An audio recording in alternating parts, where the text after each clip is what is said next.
अब तक हमने देखा प्रिंस ऑस्कर आजरा मून की विच को लाने टावर में चला जाता है और हम देखते हैं वो वहाँ के सारे चैलेंजेस को पूरा करके विच तक पहुँच जाता है और उसे एक प्रोटेक्टर के तौर पर अपने साथ अपने किंगडम में ले आता है। और अब आगे तब यहाँ ऑस्कर के महल में तिनाशा ऑस्कर पर प्रोटेक्शन मैजिक यूज करती है और कहती है, इस मैजिक से अब से तुम पर कोई भी एक्सटर्नल अटैक काम नहीं करेगा और जब तक मैं जिंदा हूँ तब तक कोई भी ह्यूमन इस स्पेल को नहीं तोड़ पाएगा। ये तो ऐसा लग रहा है जैसे कि मैं चीटिंग कर रहा हूँ। तुमने एक विच के साथ कॉन्ट्रैक्ट किया है तो मैं इतना तो कर ही सकती हूँ। और हाँ, इस स्पेल के बावजूद भी पॉइजन और साइकोलॉजिकल अटैक तुम पर काम करेंगे, तो इसलिए उनसे संभल कर रहना। तुम्हारी ये स्पेल एक ट्रेनिंग विच के तौर पर कुछ ज्यादा नहीं है? पैलेस में सुनाने के लिए ये बस मेरी कवर स्टोरी है और वैसे भी मैं टावर से बाहर तुम्हारे कर्ज को हटाने आई हूँ और अब मैं तुम्हारी प्रोटेक्टर हूँ, तो इसे भूलना मत। पर मैं तो बस तुमसे शादी करना चाहता हूँ। तुम्हें याद है ना, मैंने तुम्हें मना किया था। तब यहाँ तिनाशा लेजर से पूछती है, एक सक्सेसर को ढूंढना सच में बहुत ज्यादा मुसीबत का काम है। क्या यहाँ पर कोई ऐसा नहीं है जिसके अंदर रॉयल खानदान का ब्लड हो? मुझे जहाँ तक याद है और भी रॉयल फैमिलीज थी ना। 15 साल पहले एक केस आया था जिसमें किंगडम के बच्चे गायब हो रहे थे और उसी टाइम प्रिंस ऑस्कर के सारे कजन्स गायब हो गए, तो इसलिए कोई भी ऐसा रॉयल नहीं बचा है जो उनसे छोटा हो। तब यहाँ हम देखते हैं किंगडम के जादूगर अपने मैजिक से झूमर की लाइटों को ऑन कर रहे होते हैं। तभी सिल्विया भी अपने मैजिक से झूमर की लाइट जलाने की कोशिश कर रही होती है और वो गलती से झूमर को तोड़ देती है, जिसकी वजह से वो उसके ऊपर गिरने लगता है और हम देखते हैं तिनाशा उसे बचा लेती है। तब कैव कहता है, मुझे यकीन नहीं हो रहा कि इस लड़की ने बिना स्पेल को बोले इस झूमर को नीचे रख दिया। तब सिल्विया कहती है, ये तो तिनाशा है ना। तुमने सही कहा, प्रिंस ऑस्कर इसे विच टावर से लाए हैं। तब यहाँ लेजर कहता है, आपके आराम को खराब करने के लिए माफी चाहूंगा, पर आपकी वजह से मेरा काम जल्दी हो गया, तो उसके लिए शुक्रिया। तब यहाँ कुछ लोग बाहर तलवारबाजी की प्रैक्टिस कर रहे होते हैं। तब तिनाशा कहती है, क्या ये तलवारबाजी का मुकाबला चल रहा है? ये पक्का जनरल आल्स और मेरेडिना होंगे। ऐसा तो बहुत ज्यादा स्किल्ड फाइटर लग रहा है। ये चाहे यहाँ के सबसे यंग जर्नल हो, पर ये सबसे ज्यादा स्किल्ड है, पर प्रिंस ऑस्कर इससे भी ज्यादा ताकतवर है। तभी वो टावर के ऊपर पहुंच पाया है। तो तिनाशा स्वॉर्ड प्रैक्टिस के लिए चली जाती है और यहाँ हम देखते हैं जनरल आल्स और तिनाशा का मुकाबला बहुत टक्कर का होता है। तब आल्स कहता है, तुम इमेच्योर होने के बावजूद भी बहुत अच्छी हो। अगर तुम एक जादूगर होने के अलावा हमें इस तरह ज्वाइन करोगी तो तुम बिल्कुल सही तरीके से फिट हो जाओगी। तब एल्स वापस चला जाता है और मेरिडीना कहती है, तो आखिरकार वो कैसी है? तुमने खुद अपनी आँखों से देखा है, ये सच में बहुत कमाल की है। मैंने सुना है कि ये विच की साथी है, क्या ये सच में ठीक रहेगा? जेलसी तुम पर बिल्कुल सूट नहीं करती मेरिडीना। तब मेरिडीना इस बात से गुस्सा होके उसकी गाल खींचने लगती है और यहाँ लिटोला तिनाशा से मिलने आ जाती है और कहती है, लगता है आपको बहुत अच्छा इंडिविजुअल मिला है। तब तिनाशा कहती है, आखिरकार तुम्हें ऐसा क्यों लगता है? तब लिटोला कहती है, क्योंकि आप पहले से ज्यादा एंजॉय कर रही हैं। तब तिनाशा कहती है, तुम ऐसा कह सकती हो, और वैसे भी ये इतना भी बुरा नहीं है, तो फिर आखिरकार तुम यहाँ पर क्यों आई हो? तब लिटोला कहती है, कुछ ऐसा है जिसके बारे में आपका जानना जरूरी है। और तब तिनाशा ऑस्कर के पास चली जाती है। तब ऑस्कर उसे देखकर कहता है, आखिरकार क्या हुआ है और आखिरकार तुमने ऐसी ड्रेस क्यों पहनी है? मैं 2 या 3 दिनों के लिए यहाँ से जा रही हूँ। आखिरकार तुम कहाँ जा रही हो? मैं कहीं भी जाने के लिए फ्री हूँ और हाँ, चिंता मत करो, मैं वापस जरूर आ जाऊंगी। मैंने तुम्हारे साथ कॉन्ट्रैक्ट बनाया है, तो इसलिए मैं तुम्हें यहाँ से इस तरह जाने नहीं दूंगा। कम से कम तुम मुझे ये तो बताओ कि आखिरकार तुम जा कहाँ रही हो? मैं ड्रूजा की मैजिकल लेक में जा रही हूँ। तो लेजर कहता है, पर वो तो बहुत ज्यादा खतरनाक है, क्योंकि वहाँ पर 70 साल पहले डीमन बीस्ट को सील किया गया था। इस टाइम वहाँ से बहुत सारा मैजिक यूज करने का सिग्नल्स मिल रहे हैं, तो इसलिए मैं ये पता करने जा रही हूँ कि आखिरकार कौन इसके पीछे है और वो क्या करना चाहते हैं। तो फिर मुझे भी तुम्हारे साथ चलना चाहिए। इसकी कोई जरूरत नहीं है, और वैसे भी एक प्रिंस को ऐसे बाहर नहीं जाना चाहिए। वो जगह फार्सस ज्यूरिडिक्शन के अंडर आती है, और चाहे मैं लोगों को ये कह भी दूं कि तुम इसे अकेले इन्वेस्टिगेट करोगी, तो वो इस बात को नहीं मानेंगे। पर अगर हम दोनों जाएंगे तो इससे तो और भी ज्यादा मुसीबत हो सकती है। तो फिर हम कुछ सोल्जर्स को भी अपने साथ लेकर जाएंगे। पर मैं तुम्हें छोड़कर किसी और को बचाने के लिए पाबंद नहीं हूँ। मुझे इसके बारे में पहले से ही पता है। ठीक है, तुम्हारे पास बस 1 घंटा है, मैं इससे ज्यादा तुम्हारा वेट नहीं करूँगी। तब यहाँ मैजिकल लेक पर एक लड़का और लड़की उस लेक को देख रहे होते हैं। तो लड़की कहती है, वोल्ट, आखिरकार तुम यहाँ पर क्या ढूंढने आए हो? वैसे तो यहाँ पर आँखों से कुछ दिखाई नहीं दे रहा है, पर वो अब शुरू होने वाला है और उसे भी इस बात का जल्दी ही एहसास हो जाएगा। क्या तुम एजोरा मून की विच की बात कर रहे हो? क्या वो सच में इतनी दूर आएगी? वो बिल्कुल आएगी क्योंकि उसकी नजर हर तरफ है और वैसे भी वो भी उसे ढूंढ रही है। तो यहाँ ऑस्कर सोल्जर्स को इकट्ठा कर लेता है और यहाँ सिल्विया तिनाशा के ड्रैगन को देखकर बहुत ज्यादा एक्साइटेड हो जाती है। तो तिनाशा कहती है, आखिरकार अब तुम कौन हो? तो सिल्विया खुद को इंट्रोड्यूस करती है और तिनाशा के ड्रैगन को छूने की कोशिश करने लगती है, पर वो उसे छूने से पहले ही डर जाती है। तो तिनाशा कहती है, इसे लोगों की आदत नहीं है, तो इसलिए जरा ध्यान रखना। तब ऑस्कर वहाँ आकर कहता है, तिनाशा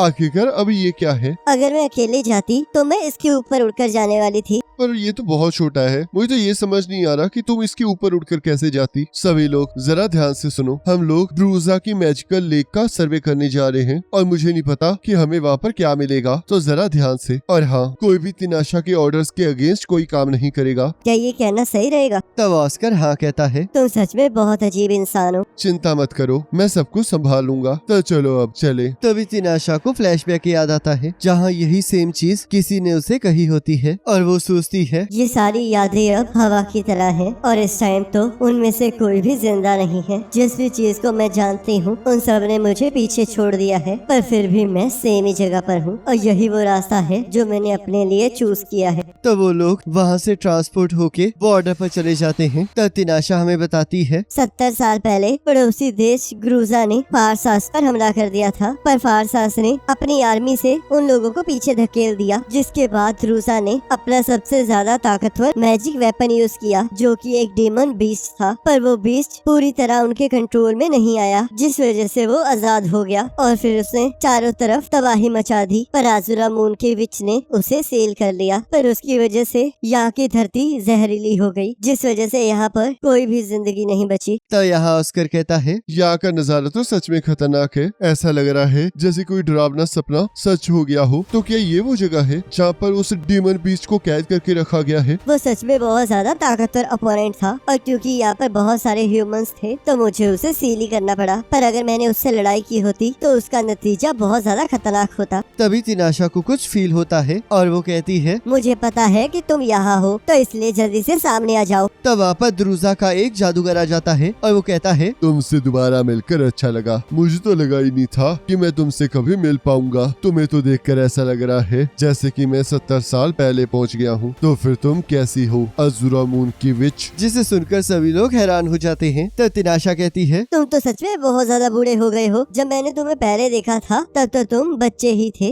वैसे तो मुझे अब तक मर जाना चाहिए था, क्योंकि हम सभी लोग तुम्हारे जैसे नहीं हैं। मैं देख सकती हूँ कि तुम बिल्कुल अपने मास्टर की तरह एक्ट कर रहे हो। क्या तुम उस मास्टर की बात कर रही हो जिसका तुमने सिर काट दिया था? मुझे ये सुनकर बहुत खुशी हुई। तो चलो फिर मैं तुम पर एक एहसान कर देती हूँ, तुम्हें भी मैं तुम्हारे मास्टर के पास भेज ही देती हूँ। ये तो सच में बहुत डरावना है। मैं अब इतना भी ताकतवर नहीं हूँ कि मैं तुम्हें हैंडल कर सकूँ, तो इसलिए मैं यहाँ से जा रहा हूँ। और मेरी ये सलाह है कि तुम लोग भी यहाँ से वापस चले जाओ, या फिर तुम लोग तभी जाओगे जब 2 या 2 से ज्यादा लोग मारे जाएंगे। और तब वो अपने मैजिक को यूज करने लगता है और उन लोगों पर हमला कर देता है। तभी ऑस्कर अपनी तलवार से उसके मैजिक को काट देता है, पर हम देखते हैं 2 लोगों पर उसका मैजिक आ लगता है। पर तभी दूसरी साइड से मैरीडीना पर हमला हो जाता है, पर प्रिंस ऑस्कर उसके ऊपर आए हुए हमले को अपने बाजू पर ले लेते हैं। पर तिनाशा के मैजिक की वजह से उन्हें कुछ नहीं होता। तो तिनाशा उस जादूगर का सिर काटने की कोशिश करने लगती है, पर वो सिर्फ एक शैडो होता है, जिस वजह से वो बच जाता है। तो ऑस्कर कहता है, तिनाशा, क्या तुम उसे जानती हो? वो ड्रूजा का जादूगर था जो कि बीस्ट को कंट्रोल कर रहा था। तो इसका मतलब वो लोग यहाँ पर उस बीस्ट को दोबारा से रिवाइव करने में लगे हैं। तो इसका मतलब ये 70 साल का बदला है। तभी तिनाशा एक पर्सन के जख्म को ठीक कर देती है। तो सिल्विया कहती है, तो तुम एक विच हो। तो तिनाशा कहती है, ऑस्कर, मुझे ये बताओ, तुमने अपनी बाजू पर वो हमला जानबूझ कर लिया था ना? वो मैंने इसलिए किया क्योंकि मुझे कुछ नहीं होने वाला था। तब सभी लोग तिनाशा को घूरने लगते हैं और वो कहती है, मुझे माफ कर देना कि मैंने तुम सबसे इसे छुपाया। मैं नहीं चाहती थी कि सभी लोग मुझसे डर जाएं। तब सिल्विया कहती है, ऐसी कोई बात नहीं है। तब तिनाशा कहती है, तुम्हें मुझ पर भरोसा नहीं करना चाहिए क्योंकि विचेस सच में डरने के लिए ही होती हैं, तो इसलिए तुम्हें बुरा फील बिल्कुल नहीं करना चाहिए। तब ऑस्कर कहता है, तो चलो फिर वापस चलें और भी आर्मी लेकर आएं। मैं उस जादूगर के पीछे जा रही हूँ और अब जब उसे पता है कि हम उसके पीछे हैं तो वो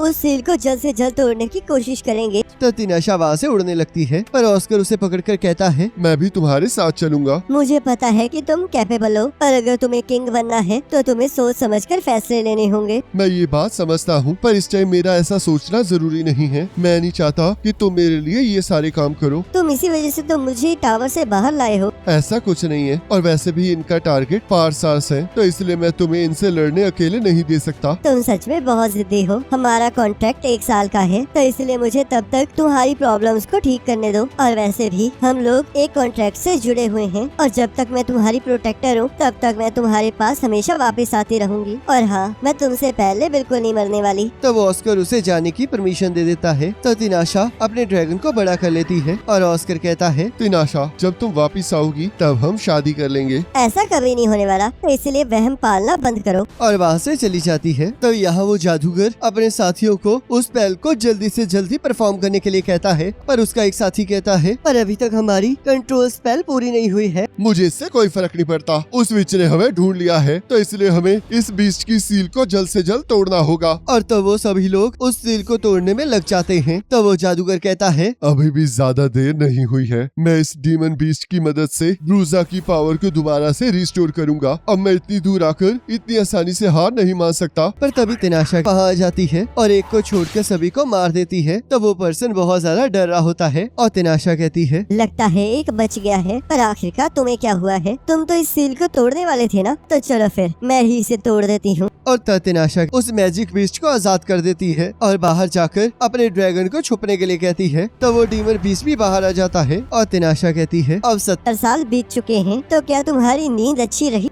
और तब वो दोनों लड़ना स्टार्ट कर देते हैं, पर दोनों का ही मैजिक एक दूसरे को नहीं छूता है। तब वो डीमन बीस्ट तिनाशा पर हमला कर देता है, पर तिनाशा उसके हमले को रोक लेती है और तब उस डीमन बीस्ट पर मार्क लगाने लगती है और उन मार्क्स को यूज करके अपने मैजिक से उसके आसपास ब्लास्ट कर देती है, जिससे कि वो डीमन बीस्ट बहुत ज्यादा घायल हो जाता है। और हम देखते हैं वो बहुत जल्द अपने आप को हील कर लेता है। तब तिनाशा उसे कैद कर लेती है और कहती है, मुझे माफ कर देना, पर इस बार तुम्हें मरना ही होगा, क्योंकि यहाँ पर तुम्हारे जिंदा रहने से किसी को कोई फायदा नहीं होगा। तब वो आसपास से मैजिक को इकट्ठा करने लगती है, पर तभी वो डीमन बीस्ट तिनाशा की कैद से आजाद हो जाता है और उसके पेट पर जोर से काट लेता है। पर तिनाशा फिर भी नहीं रुकती और उसके ऊपर एक जोरदार हमला कर देती है। तब हम देखते हैं तिनाशा का ड्रैगन उसे वापस ऑस्कर के पास ले आता है और ऑस्कर देखता है कि उसे बहुत ज्यादा चोट लगी होती है और तब वो उसे ठीक करने के लिए जादूगर को बुला लेता है। तब यहाँ ऑस्कर सिल्विया से तिनाशा का हालचाल पूछता है। तब सिल्विया कहती है, मैंने उसकी पूरी बॉडी को एग्जामिन कर लिया है और मुझे कोई भी गहरे जख्म नहीं मिले हैं। पर उसके पेट के जख्म का क्या हुआ? लगता है उन्होंने खुद ही खुद को ठीक कर लिया है, पर मुझे अंदर से नहीं पता कि वो कैसा है। तो क्या मैं उससे मिल सकता हूँ? आप उससे मिल सकते हैं, पर मुझे नहीं पता कि उन्हें कब तक होश आएगा। तभी यहाँ तिनाशा को होश आ जाता है और ऑस्कर अंदर चला जाता है। तब तिनाशा कहती है, अगर मैंने कपड़े ना पहने हो तो अंदर मत आया करो। तब थोड़ी देर बाद तिनाशा कहती है, मेरे ऑर्गन डैमेज हो गए थे और उन्हें रिकवर करने के लिए मैंने अपनी बॉडी की ग्रोथ को एक्सेलरेट कर दिया। क्या अब तुम ठीक हो? मैं पहले से ज्यादा बेहतर हूँ, बस ज्यादा खून बहने की वजह से थोड़ी कमजोरी महसूस कर रही हूँ। तो क्या तुम अब अपनी पुरानी फॉर्म में नहीं आओगी? वो फॉर्म इसलिए थी क्योंकि मेरी ग्रोथ रुकी हुई थी, पर मैंने खुद को ठीक करने के लिए अब उसे बढ़ा दिया है, जिस वजह से मैं अब से ऐसी ही रहूंगी। तो तुमने सच में उस डीमन बीस्ट को हरा ही दिया। उसे हराना तो बहुत आसान था। हमें बचाने के लिए शुक्रिया। तुम्हारी वजह से किसी को भी कोई नुकसान नहीं हुआ है, तो इसलिए बहुत बहुत शुक्रिया। इतना तो मैं कर ही सकती हूँ, क्योंकि मैं एक विच हूँ। तभी हम यहाँ देखते हैं वोल्ट और वो लड़की मैजिक लेक के पास उस बीस्ट के सिर पर लगा हुआ मैजिकल पत्थर लेने आ जाती है और इसी के साथ एपिसोड खत्म हो जाता है। और नेक्स्ट एपिसोड का लिंक आपके स्क्रीन पर आ रहा होगा, उस पर क्लिक करके अगले एपिसोड को देख सकते हो।